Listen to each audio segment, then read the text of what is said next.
Selamun aleyküm. Arkadaşlar burada ateş nasıl harlanır size uygulamalar olarak gösteriyoruz. Notları alın.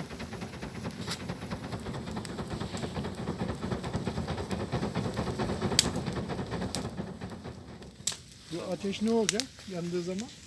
Çok güzel. Atlayacak ızgara üstüne. olacak.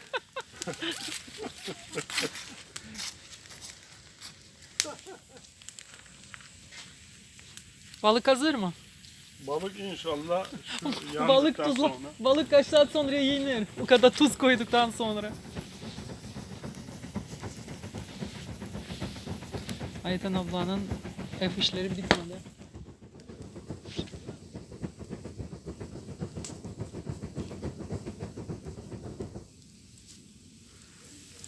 Ayten abla ev işi yapmaya gelmiş buraya, ızgara yapmaya gelmemiş. Biz ne zaman köye gideceğiz? Bizim köyümüz mü var? Yok mu?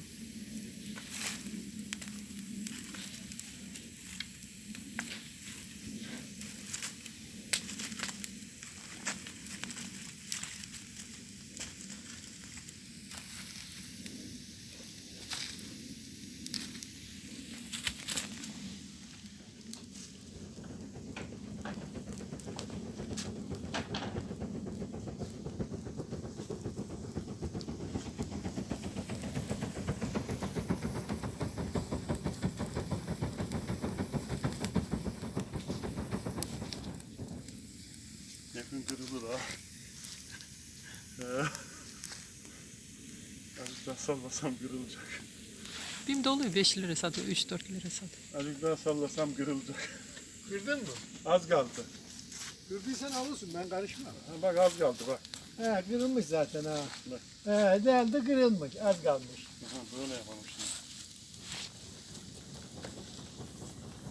Tamam böyle de oluyor.